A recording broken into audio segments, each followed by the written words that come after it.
Your most welcome in our YouTube channel science galaxy education. हमारे YouTube channel science galaxy education में आपका हार्दिक स्वागत है। आज के इस लेक्चर में हम क्लास 10th मैथ के चैप्टर नंबर 1 रियल नंबर्स के एक्सरसाइज 1.2 अर्थात प्रश्नावली 1.2 के क्वेश्चन को सॉल्व करेंगे। इससे पहले वाले लेक्चर में हम क्वेश्चन नंबर 4 तक सॉल्व कर चुके हैं। इस लेक्चर में हम क्वेश्चन नंबर 5 से स्टार्ट करेंगे। चलिए देखते हैं क्वेश्चन नंबर 5 हमारा क्या है। व्याख्या कीजिए, क्या किसी प्राकृतिक संख्या n के लिए संख्या 6 टू दी पावर n अंक 0 पर समाप्त हो सकती है। ठीक, तो यहां से हमें यह पता करना है कि 6 के पावर n के रूप में कोई भी संख्या अगर है जहां n क्या है, एक नेचुरल नंबर है, एक प्राकृतिक संख्या है। क्या है? एक नेचुरल नंबर है। ठीक है, कह रहे हैं क्या 0 पे समाप्त हो सकती है। तो सबसे पहले हम बात करते हैं 6 के घाते n का गुणनखंड करते हैं, तो ये हो जाएगा 2 गुणे 3 के घाते n। यहां से देखिए 6 के घाते n के गुणनखंड में कौन कौन से अंक शामिल हैं? 2 और 3 शामिल हैं। तो यहाँ पे 2 और 3 का गुणा जो होगा वो कभी भी 0 को नहीं बताएगा, अर्थात 2 और 3 का गुणा यहाँ पे कुछ भी पावर लगा दिया जाए तो कभी भी हमें 0 नहीं मिलेगा। 0 पर समाप्त हो सकती है, इसका मतलब कि उसका यूनिट डिजिट जो है, इकाई का अंक 0 होना चाहिए। ये तब संभव है जब इसके गुणनखंड में 2 और 5 शामिल हो। क्या शामिल हो? 2 और 5 शामिल हो। तब हम ये कह सकते थे कि यहाँ पे जो 6 के पावर n संख्या होती, अगर 6 के पावर n के गुणनखंड में 2 और 5 शामिल होती तो हम ये बेशक कह सकते थे कि ये संख्या 0 पर समाप्त हो सकती है। लेकिन यहाँ पे देखिए 2 और 5 के अतिरिक्त जो है, मतलब 2 और 5 की जगह पे 5 की जगह पे यहाँ पे 3 है, 2 तो है ही, इसलिए यह जो है 6 के पावर n जो है किसी प्राकृतिक संख्या n के लिए 0 पर समाप्त नहीं हो सकती है। ठीक है, ये हमारा आंसर होगा कि ये संख्या 0 पर समाप्त नहीं हो सकती है किसी भी कीमत पर, क्योंकि इसके फैक्टर में 2 और 3 है। जबकि होना क्या चाहिए, अगर इसके फैक्टर में 2 और 5 होते तो ये संख्या, ठीक है, 0 पे समाप्त हो सकती थी। ठीक है, और होती भी। चलिए हम अगले क्वेश्चन की तरफ चलते हैं। क्वेश्चन नंबर 6 देखते हैं हमारा क्या है। व्याख्या कीजिए कि 7 गुणे 11 गुणे 13 प्लस 13 और 7 गुणे 6 गुणे 5 गुणे 4 गुणे 3 गुणे 2 गुणे 1 प्लस 1 भाज्य संख्याएं हैं। तो सबसे पहले हम यहाँ जान लेते हैं कि भाज्य संख्याएं क्या होती हैं। देखिए भाज्य संख्याएं, ठीक है, ऐसी संख्याएं होती हैं जो 1 से कटती हैं, ठीक है, स्वयं से कटती हैं और उसके अलावा भी किसी तीसरे अंक से कटती हैं, उनको हम भाज्य संख्याएं कहते हैं। ठीक है, अर्थात ऐसी संख्याएं जिनके 2 से अधिक गुणनखंड होते हैं उन्हें हम भाज्य संख्या कहते हैं। ठीक है, तो ये क्लियर हुआ। चलिए अब क्वेश्चन की तरफ करें। आपको ये व्याख्या करना है कि ये संख्या और ये संख्या दोनों भाज्य हैं। तो चलिए हम इस संख्या को मान लेते हैं कि ये संख्या ये के बराबर है और इसको लिख लेते हैं 7 गुणे 11 गुणे 13 प्लस 13। यहां से देखिए यहां पे 2 पद हैं, एक पद हमारा यहां तक हुआ, दूसरा पद हमारा ये है। तो पहले पद में देखिए और दूसरे पद में 13 कॉमन है, दोनों में है, तो यहां पे हम कॉमन कर लेते हैं। तो यहां से 13 जो है कॉमन करेंगे तो 7 गुणे 11 प्लस 1।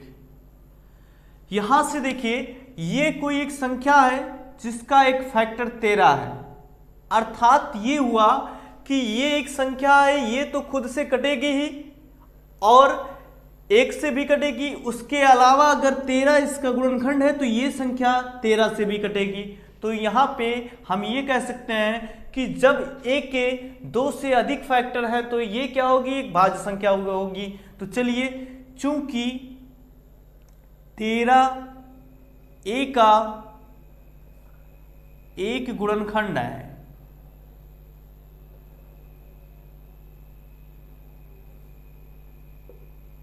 गुणनखंड है, अतः यह संख्या 13 से विभाजित होगी।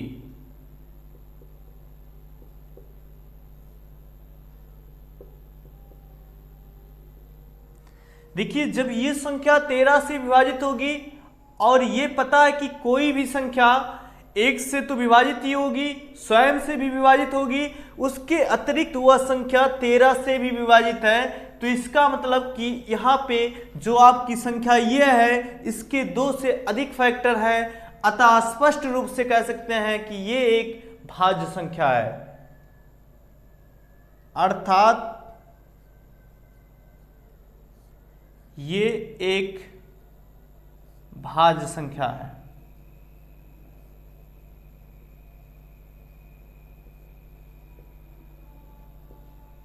ठीक, अब चलते हैं हम दूसरी संख्या की तरफ। यहां पे हम इसको b मान लेते हैं। b बराबर 7 गुणे 6 गुणे 5 गुणे 4 गुणे 3 गुणे 2 गुणे 1 प्लस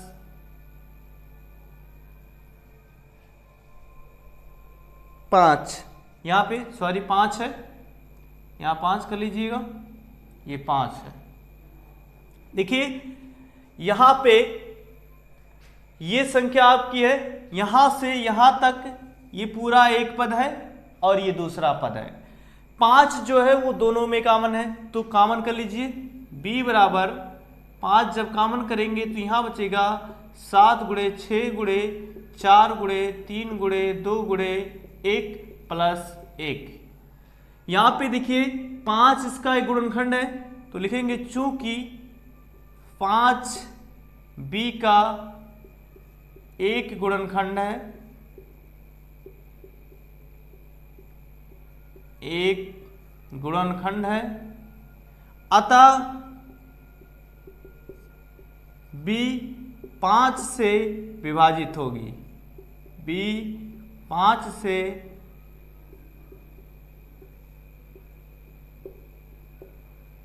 विभाजित होगी। यहां से देखिए तो कोई भी संख्या स्वयं से और 1 से तो विभाजित ही होती है। यहाँ पे b एक संख्या है जो स्वयं से और 1 से तो विभाजित ही होगी, इसके अतिरिक्त 5 से भी विभाजित होगी। तो जब कोई संख्या स्वयं से विभाजित हो, 1 से विभाजित हो और उसके अलावा किसी तीसरे अंक से विभाजित हो या किसी तीसरे संख्या से विभाजित हो, तो वो संख्या एक भाज्य संख्या होगी। स्पष्ट है b एक भाज्य संख्या है, एक भाज्य संख्या है।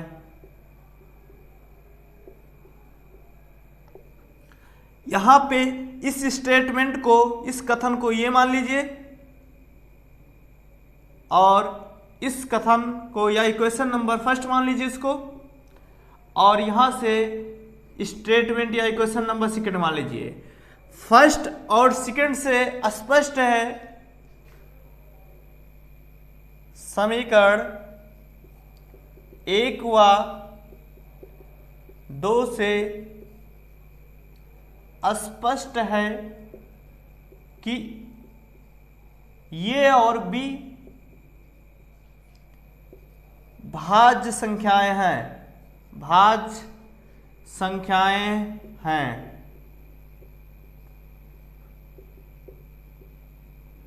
ये हमारा आंसर हुआ। तो चलिए इसके आगे का क्वेश्चन हम देखते हैं क्या है। चलिए क्वेश्चन नंबर 7 की तरफ चलते हैं और देखते हैं क्वेश्चन नंबर 7 हमारा क्या है।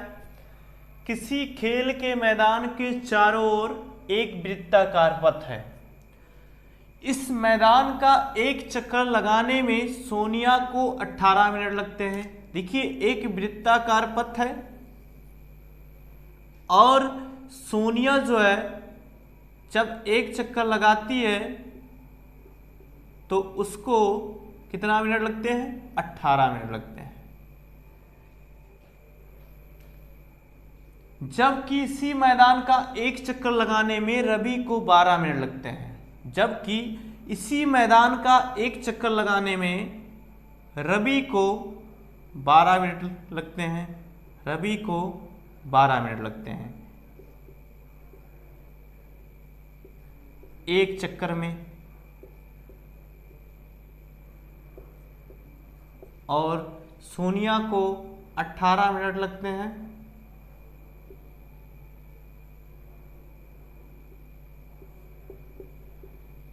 एक चक्कर में।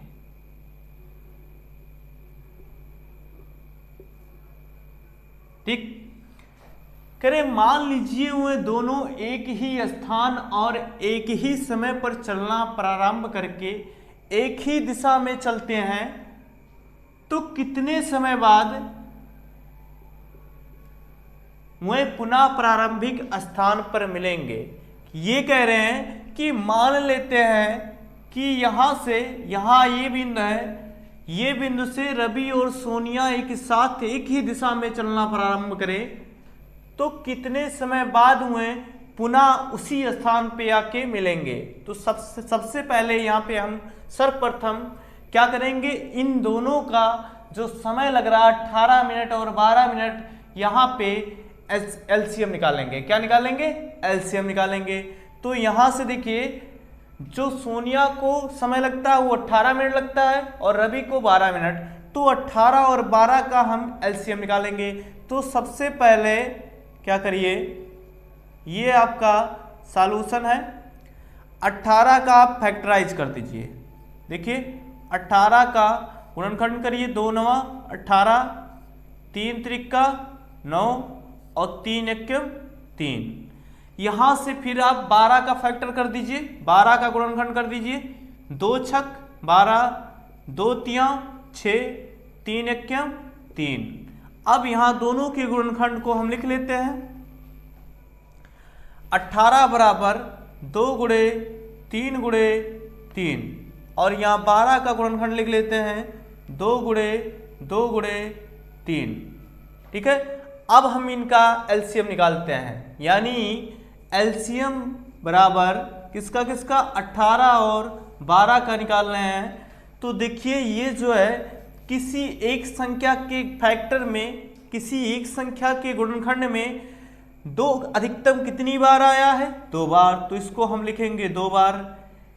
3 अधिकतम कितनी बार आया है, 2 बार, तो यहाँ पे लिखेंगे 2 बार। अब इसका गुणा कर दीजिए, 2 दूना 4, 4 तिया 12, 12 तिया 36, तो ये हो गया 36। तो यहाँ पे रवि और सोनिया जो है 36 मिनट बाद पुनः वापस उसी समय पे पहुंच जाएंगे जहां से वो दोनों साथ चले थे। तो ये हमारा आंसर हुआ 36 मिनट। ठीक है, चलिए इसके आगे देखते हैं हमको क्या पढ़ना है। चलिए हम आगे पढ़ते हैं, देखते हैं आगे क्या है। देखिए यहाँ तक हमारा जो है एक्सरसाइज 1.2 जो है वो फिनिश हो चुका है।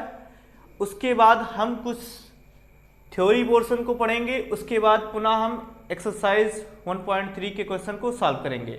तो उससे पहले मतलब एक्सरसाइज 1.3 को सॉल्व करने से पहले एक प्रमेय है, उस प्रमेय को हम पढ़ेंगे और तब हम फिर एक्सरसाइज को स्टार्ट करेंगे। चलिए देखते हैं वो प्रमेय क्या है।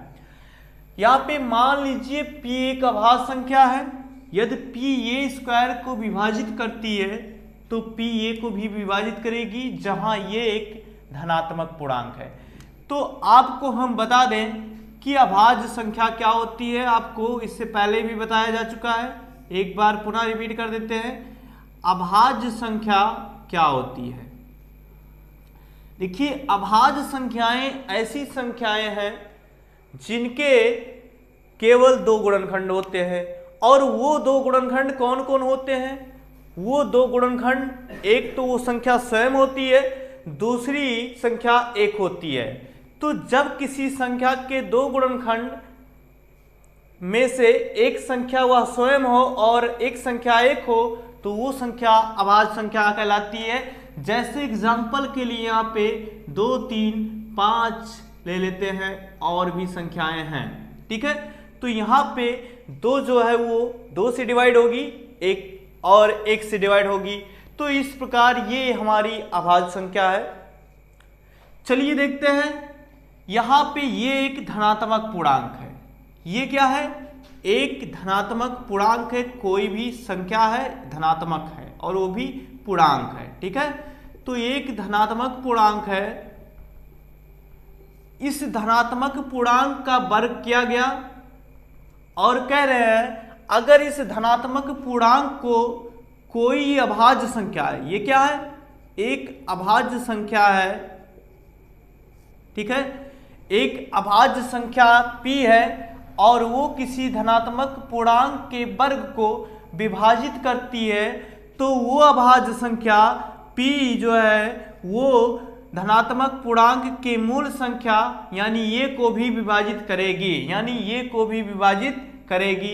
एग्जाम्पल के लिए यहां समझते हैं, जैसे देखिए 3 एक अभाज्य संख्या है और यहां पे बात करते हैं हम 81 एक धनात्मक पूर्णांक है।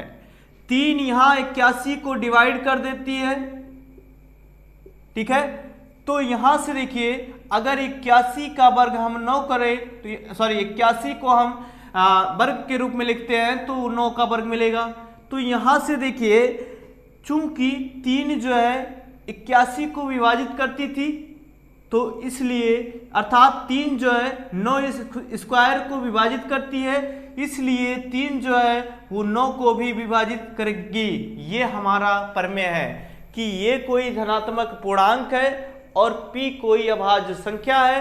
अगर वह अभाज्य संख्या उस धनात्मक पूर्णांक के वर्ग को विभाजित करती है तो वो अभाज्य संख्या उस धनात्मक संख्या के मूल संख्या को भी विभाजित करेगी, ठीक है। तो ये हमारा प्रमेय था। तो चलिए इसके आगे देखते हैं क्या हमें पढ़ना है।